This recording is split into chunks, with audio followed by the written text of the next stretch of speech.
बिस्मिल्लाहिर्रहमानिर्रहीम, अस्सलाम वालेकुम। आप देख रहे हैं स्पोर्ट्स फ्लिक्स, मैं हूं हमजा शफीक। तो जनाब, आज के शो में हम बात करेंगे एशेज सीरीज का तीसरा टेस्ट मैच जो है वो शुरू हो चुका है। इंग्लैंड ने टॉस जीतकर बॉलिंग का फैसला किया है। ऑस्ट्रेलिया को पहले ही दिन मुश्किलात का सामना है। 91 फॉर 4 इस वक्त ऑस्ट्रेलिया के जो 4 खिलाड़ी हैं वो पेविलियन लौट चुके हैं और अटैकिंग क्रिकेट खेली जा रही है हमेशा की तरह। इंग्लैंड की जानिब से बेसबॉल जो है बॉलिंग में इस दफ़ा उन्होंने काम कर दिखाया। फॉर्मर कैप्टन सलमान भट्ट साहब हमारे साथ मौजूद हैं टेलीफोन लाइन पर।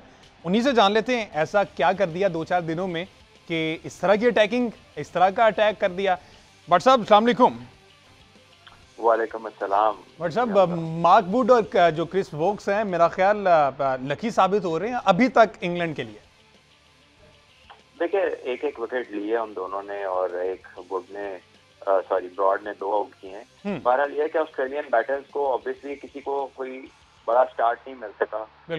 4 पे वार्नर, 13 ख्वाजा, मार्नस, अबुशैन जो है वो इस पूरी सीरीज में जो एक अच्छा सा 20-25 करते हैं और आउट हो जाते हैं। ये वो जगह है जो एड्रेस होने वाली है। और स्टीव स्मिथ जो है ये बहुत बड़ी विकेट है उनके लिए, और उस्मान ख्वाजा बेसिकली ये 2 इनफॉर्म प्लेयर्स हैं जिनको इन्होंने आउट किया और जो बड़े रन करते रहे हैं पिछले दोनों मैचेस जो जीते हैं, इसमें दोनों का बड़ा किरदार है। अब यह है कि ट्रेविस हेड और मिचेल मार्श हैं और इसके बाद एलेक्स कैरी, फिर बैटिंग कोई इतनी लंबी है नहीं। तो I think Australia need a big partnership. On the other side England के लिए तो आइडियल स्टार्ट है। 91 पे 4 खिलाड़ी आउट हैं। बहरहाल आई थिंक कि जो इंग्लैंड ने टॉस जीत के बॉलिंग की है, इसका मतलब है कि पिच में ठीक ठाक मदद है बॉलिंग के लिए। अच्छा। और वही फास्ट बॉलर्स नहीं विकेटें ली हैं। तो अगर ऑस्ट्रेलिया कोई डिसेंट स्कोर कर पाते हैं 250 के एक्सेस में, और इंग्लैंड जो है उसको भी बॉलिंग में फिर आके वो मुश्किल करते हैं ऑस्ट्रेलिया अपनी बॉलिंग के साथ, तो फिर एक मैच बड़ा वाइड ओपन हो जाएगा। But it all depends. England के लिए तो यही है कि जल्दी इनको आउट करें और एक बड़ा टोटल पोस्ट करें और खुदा का वास्ता डिक्लेयर ना करें जब तक आउट ना हो जाए। हाँ, ये जी एक सजेशन आपकी तरफ से बिल्कुल जानी चाहिए उनके पास। अच्छा, मोइन अली का इजाफा हुआ है, क्या समझते हैं हेल्पफुल रहेंगे इस कंडीशन, इस विकेट में जो अभी तक आपने देखी? देखिए, मोइन अली तो any condition is very useful, क्योंकि वो प्रॉपर बैट्समैन है, उसके साथ साथ बड़े रेगुलर और विकेट टेकिंग बॉलर हैं। और I think for any team he is someone जो इजीली किसी भी टीम में इस तरह के प्लेयर फिट हो जाते हैं। और इससे इंग्लैंड की बॉलिंग ऑप्शंस भी ज्यादा होती हैं और बैटिंग ऑप्शंस भी ज्यादा होती हैं। और यही केस क्रिस वोक्स के साथ है, चाहे वो बॉलिंग कर रहे हो चाहे बैटिंग कर रहे हो, वो दोनों चीजें इतनी अच्छे तरीके से करते हैं कि कंप्लीट कह लीजिए कि टीम मैन है वो, और वो भी किसी भी टीम में फिट इन हो जाए। तो इंग्लैंड अब आए हैं अपनी स्ट्रेंथ के ऊपर ये 3 एक्शंस के साथ। चलें जी, इस पर तो बात कर लेंगे। अभी लंच हुआ है इस तीसरे टेस्ट में, लेट्स सी अभी 4 रोज बाकी हैं, किस तरफ जाता है ये टेस्ट मैच। थोड़ी सी बात कर ली जाए पीसीबी में जो कुछ तब्दीलियां हुई हैं और फाइनली हमें पाकिस्तान क्रिकेट बोर्ड को उनके चेयरमैन मिल गए हैं। ज़का अशरफ साहब आज अपॉइंट हो गए और आते ही उन्होंने जो है वो बड़े क्विक एक्शन लिए हैं। हारून रशीद साहब को तमाम ओहदों से फारिग कर दिया है। पहले तो भट्ट साहब ये बताइएगा, जब भी तब्दीली होती है मैनेजमेंट में तो जो ऑलरेडी काम कर रहे होते हैं उनका क्या कसूर है? उन पर तो फिर इस तरह हर दफा तलवार लटक रही कि अभी चेंज हुआ और हम गए। देखिए, फॉर्चुनेटली और unfortunately this has been the case always. कुछ फैसले तो ठीक भी होते हैं और कुछ फैसले मेयर इसलिए भी होते रहे हैं पास्ट में कि वो कॉम्पिटेंसी का सवाल होता है। लेकिन यहाँ पर आई थिंक एक अगर उन्होंने आते ही पहले दिन कुछ भी इनिशिएट किया तो इसका मतलब है कि क्लियरली उसका उनके पास प्लान होगा। क्योंकि आप कभी भी आते ही ऐसे स्टेप्स नहीं लेते कि जिसका आपके पास प्लान बी ना हो या जिसके आगे से आपके पास बंदा रेडी ना हो। तो ये जो उन्होंने आते ही अगर किसी को हटाया तो इसका मतलब है कि उनके जहन में था कि इसकी जगह किसको लाना है। और आप देखेंगे कि वो अनाउंसमेंट भी जो है वो क्वाइट सून आ जाएगी। अभी तो देखना यह है कि ऑनलाइन कोचिंग भी रहती है या नहीं रहती।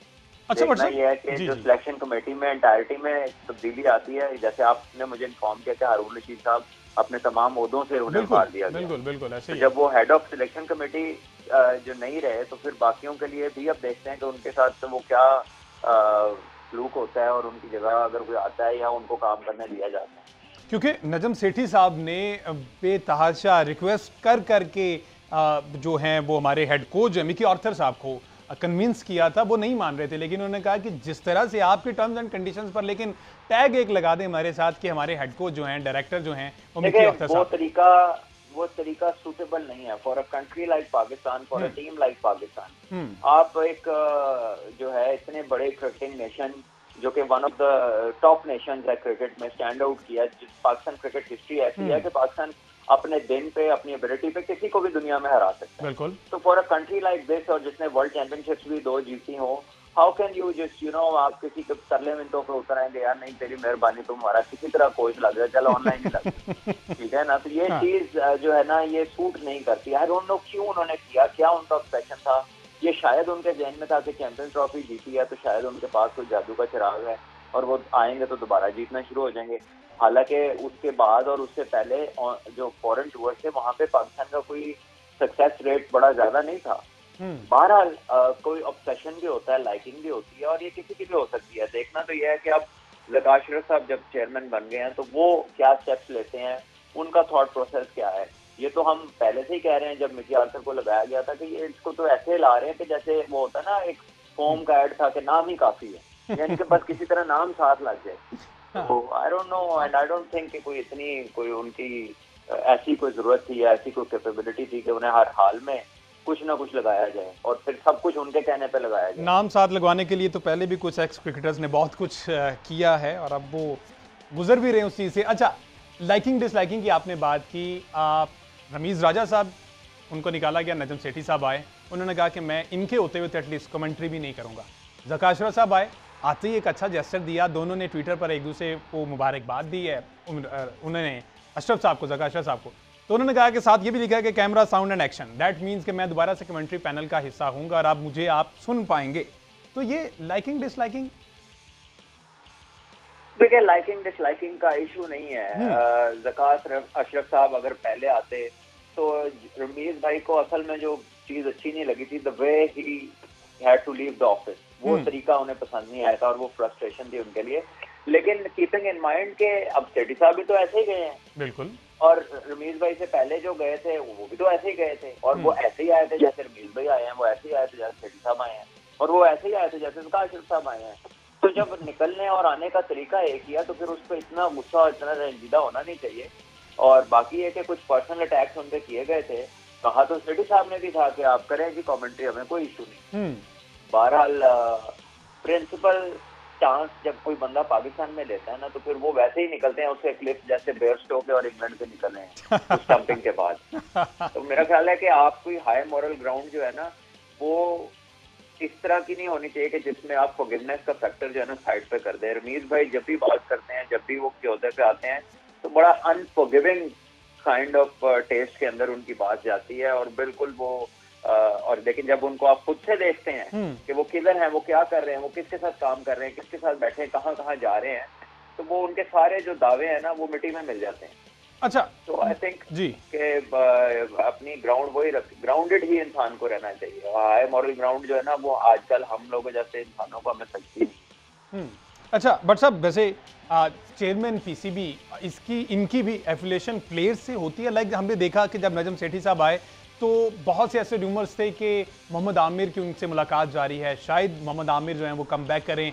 अब चूंकि अब ज़का अशरफ साहब आए हैं तो आप समझते हैं, और इनको लाने वाले भी पीपल्स पार्टी के लोग हैं, तो अब आप समझते हैं कि जो कराची के ऊपर एक महरूमी का टैग लगा हुआ है कि कराची के प्लेयर्स को नज़रअंदाज किया जाता है, पंजाब में सारा कुछ सेटअप है, पंजाब वाले जो हैं वो कराची को साइड पे करते हैं, तो ये इस महरूमी से अब निकल पाएंगे?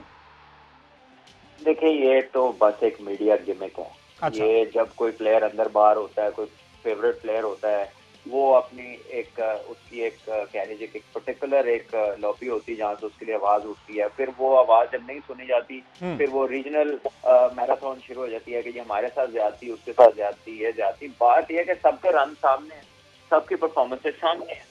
अगर किसी की परफॉर्मेंस बहुत ज्यादा है और वो नहीं खेल रहा तो उसके लिए तो सारा पाकिस्तान आवाज उठाता है, हम आवाज उठाते हैं। हमारे प्रोग्राम में कभी किसी प्लेयर ने थोड़ी कहा है कि मेरे लिए बात करो। बिल्कुल, जब हम बात कर रहे हैं तो बाकी जगहों पे भी लोग इसलिए बात करते हैं जब लड़कों की परफॉर्मेंसेज होती हैं। और कई दफा ऐसा होता है कि अगर टीम में लेट से अगर बाबर आजम 1 डाउन पे बहुत ज्यादा रन कर रहे हैं तो जो निचली क्रिकेट में 1 डाउन का प्लेयर है वो जो मर्जी कर ले, जब तक बाबर खेले वो उसकी जगह तो नहीं ले सकते। तो कुछ जब जितने मर्जी कोई आउट कर ले वो शाहीन की जगह तो नहीं ले सकता ना अभी। तो जो चीजें ऊपर सेटल्ड होती हैं वो वाले लड़कों को नीचे मौका कम मिलता है, उतनी देर उन्हें फिर 18 खेलनी पड़ती है, शाहीन को खेलना पड़ता है, फर्स्ट क्लास में कंसिस्टेंसी दिखानी पड़ती है। तो ये तो सारी दुनिया में है। सही। और रीजनल बायस जो है वो मीडिया उसे ज्यादा शोर मचाता है। इस तरह की चीजें एग्जिस्ट, बाय एंड लार्ज नहीं करती, लेकिन उसको बनाया बहुत ज्यादा पड़ा जाता है। ठीक है जी, लेट्स होप, लेट्स प्रे कि जो ज़का अशरफ साहब हैं पाकिस्तान क्रिकेट के लिए कुछ बेहतरी के इकदाम करें और ये जो लाइकिंग डिसलाइकिंग है वो इसे ख़त्म करने में कामयाब हो सकें। आज के शो से